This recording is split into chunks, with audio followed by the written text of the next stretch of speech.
美国总统 Trump 签行政命令，把 H-1B 工作签证的申请费用调悬到美金10万块，下代票就是302万。美国这招就是要逼因的科技公司该请美国的员工。目前 H-1B 的签证呢，有7%拢是分给印度人，冲击应该是上大的。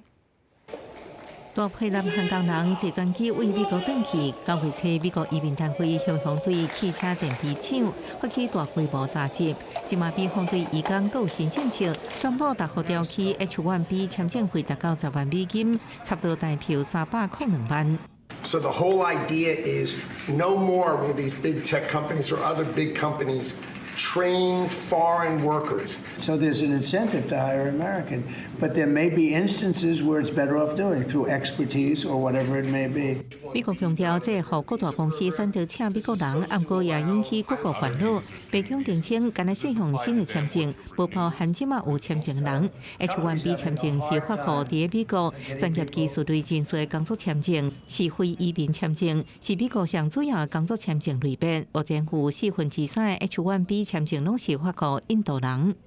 So it's a big hit for the tech talent, but also on the other side, I think it will be good for